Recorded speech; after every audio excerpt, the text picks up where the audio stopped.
this is the first time that Sneaky Hembo has ever tested Mel Kiper. So, Mel, here's the question. Which school has produced the most wide receivers drafted in the first round of the NFL draft? Greeny, Hembo's got to know not to do it to me now. Not this time of year, Hembo. Not now when all I'm doing is looking at players for this draft. I remember days when the Miami Hurricanes had a lot of guys that we evaluated, but I have no clue over the last 15, 20 years who's caught up to Miami. So I'm not even going to venture a guess. Okay, and I'm going to say you got it right. The answer is Tennessee. So, but for the record, I'm going to say you got it right because, you know, I think that it is unfair of Hembo during what is the busiest time of your year to be throwing questions at you. Exactly. Tennessee did pass Miami. Miami is tied for second most all time. All right, I wasn't that far off. You were not far off at all, and you never are. And so, Mel, we were just talking. Tell Hembo he gets a personal foul penalty for that one. Absolutely. Hembo is disqualified. Very quickly, before we get to the other business here, we just talked about the wide receivers, and it's about as deep a wide receiver class as we've ever seen. For your money, all other things being equal, who's the best wide receiver in this year's class? I'm going to stick with Jerry Jeudy. Greeny, I've had him all year, that number one. I don't want to change that. Compared to Marvin Harrison back during the season, smooth. I mean, you think about consistency. Everybody has a drop or two. You can nitpick that. Ran 4.45, which is plenty fast enough. People are looking at he's not 4.45. Are you kidding me? So again, I'll stick with Jerry Jeudy, but the depth at this position is the reason why we're talking about not just the 6-7 first rounders and the 6-7, 8 second rounders. It's the depth into the 5th, 6th, 7th round that is making this wide receiver class pretty special. You know, and I just brought up a number when I had Laura Neek talking about this, and I'd be curious to get your perspective. Going back over the last 20 years, of all the different positions, the one least likely amongst first rounders to get a second contract from their team are the wide receivers, and it's by a wide margin. Only 29% of the receivers who were drafted in the first round wind up getting a second contract from their team. Why do you think that is? Is this position harder to evaluate than the others? It's the coming out of college. It was that, you know, the systems that they were playing in. Greeny, you think about Corey Coleman, remember the Baylor receivers. A lot of these guys could not transition in terms of route running, and I think when you look at that route tree that they used to run and they didn't, and it became throw it all over the yard. Run here if I'm open, he'll throw it to me. Then run a little deeper, and then run deeper into the end zone. That's not getting it done in the NFL. So I think the fact that we didn't have, remember we were talking maybe 6, 7 years ago, there was no number ones being developed. There was only 5 or 6 true number one options. We used to have that all over the NFL. So college football was throwing it, but they weren't developing route runners. And now I think we're getting a little bit back to that, and it's a little easier now for these receivers. But some of them are going to have a little bit of a tough time transitioning. So I think it's getting better. This is one of the best receiver cores we've seen in a while, and hopefully it will continue because the NFL needs it. All right, Mel, stay with me a minute here because I want to get your or Rex's reaction to some of the stuff we talked about yesterday. Because as we look back at Mel Kiper's mock draft that was released yesterday morning live here on Get Up, of course, Joe Burrow remains the projected number 1 pick in this draft and in line to be the 3rd straight Heisman winner to be selected number 1 overall. So that's not a surprise, and neither is the number 2 pick, Chase Young, who again will join us live an hour from now here. Finished last year number 1 in the country with 16.5 sacks, and that was despite not playing in every game. Jeff Okudah, who was live with us yesterday, is in at number 3. No one threw the ball anywhere near him during his time at Ohio State. He is your lockdown cover corner. And then outside linebacker Isaiah Simmons is at 4, the very versatile linebacker out of Clemson. So there were no surprises there. But the real interesting point of conversation with Mel's mock draft came at number 5, where for the longest time we've anticipated Tua Tagovailoa going to the Dolphins, and now Mel has moved Justin Herbert ahead. And there's no mystery here. Obviously, the questions are all about the health with Tua. And so Rex is back. I have no idea how we're trying to make this happen here as we're having all kinds of technical issues.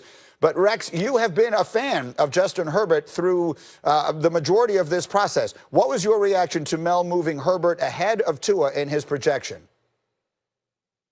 Yeah, I was shocked by it, quite honestly, because I think Tua is by far head and shoulders the better player. But again, this has nothing to do with the type of player. Herbert is an excellent player, but Tua could be a generational type talent. Unfortunately for him, he's had so many injuries, and there's a couple of huge questions. Number one, is he really healed from his past surgery? And the other one is, will he be able to stay healthy? I think that's the one that's concerning everybody right now. It's the only reason that this young man would slip below Herbert.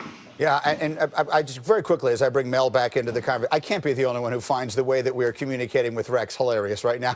Let's not ignore the elephant in the room, okay? And Rex, you're doing great, and we're all doing the best we can here under the circumstances. Mel, I'll come back to you because that really is going to be the most fascinating spot to watch. If the first four off the board are what they are, again, you're not projecting that you like you like Herbert better than Tua.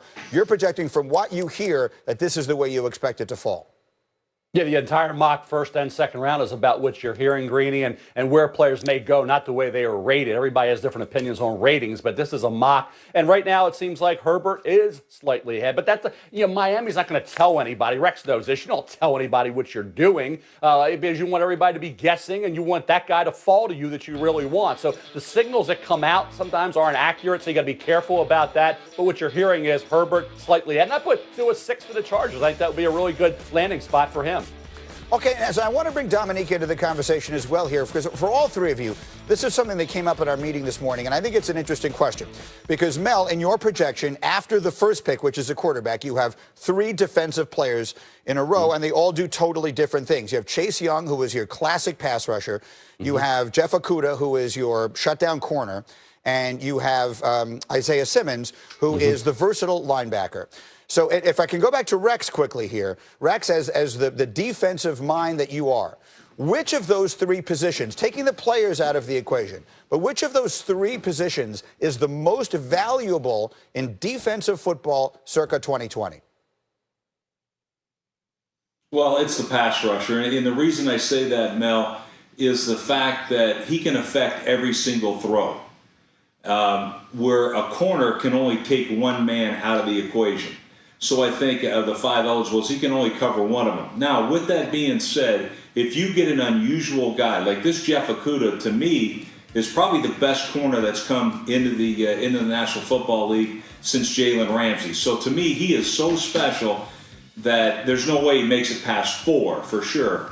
But they're super rare. Obviously, Greeny, you remember the days of Darrelle Revis. We might not have had great pass rushers, but we had the best corner maybe in the history of the game. So to me, if you get a special talent like that, man, he makes that defense so much better.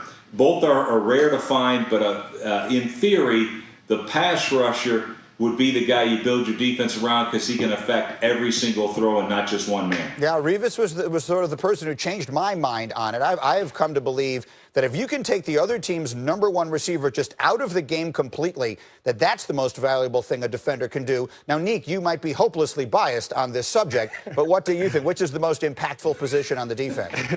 Yeah, far be it for me to disagree with Rex Ryan, but I absolutely do, because I think that a pass rusher needs another pass rusher on the other edge or somebody in the middle, or you can double or slide your line there. And I understand that allows you to be able to scheme up blitzes away from them, but there's nothing you can do to get away from a great corner. A great corner, you put your top receiver in the slot, he'll follow him there and shut him down. You put him outside, he'll follow him there and shut him down. If you go up against a team that doesn't have a true number one, that's fine. You can put your great corner on whoever they have and shut him down, and then you can tilt coverage to different directions. You can blitz. I just feel like you can't get away from a corner in the way that Rex suggests. Obviously, you can not throw at him, but that is crippling your team. If you double team a great pass rusher and you don't have anyone else or you don't have a blitz away from it, then I feel like you can take them out of the game in a way that you can't take a great corner, a true cover corner, out of the game. Mel, you've been doing what you do for such a long time now that you have done it through all of the different evolutions of the sport. So I'm sure you have seen the emphasis placed on different position groups over the course of time. Right now, what are you hearing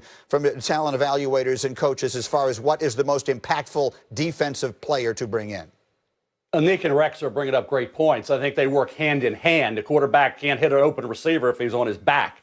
So I think in a cover guy like Okudah can really play with the mindset of a quarterback and the offensive coordinator going into a game. If you're going to lock down on a receiver, the number one guy, then you force other guys that aren't as good to beat you. And that helps that second option, that third corner, that nickel guy, the dime. So I think everything works in unison. I still think when you look at the game today, it's that pass rusher. It's that guy that can get after. It's that elite. That's what Chase Young's going to be expected to be, that elite guy that everybody wants. Because when you're doubling, as Deke says, that's freeing up other guys. So every time you got got a great player that you have to worry about. Now, it's in that quarterback's mind as well. I'll slightly go with the pass rusher, but Okudah is special. Patrick Peterson, you think about, Stephon Gilmore, Revis when he was great, Ramsey. I mean, if Okudah is that good, that's why he's special and way up at the board, because there's nobody in this draft even close to him. C.J. Henderson's a good cover guy, doesn't tackle as well. Okudah is complete. And you got to tackle with the bubble screens, the short passes. It's not just supporting the run, it's tackling is so important. Okudah loves to play the game. He's fun to watch, and he should be the third pick overall to the Detroit Lions. It's an interesting thought, because we didn't even mention Simmons in this conversation, and I've had multiple people tell me he's actually the best player in this entire draft. So we'll see. It all comes your way starting a week from tomorrow, and I will mention that one of the guys that we are talking about will be live with us coming up here in our next hour. Chase Young, the superstar pass rusher out of Ohio State, the day after his 21st birthday, will be live with us here on Get Up, 9:30 Eastern Time. This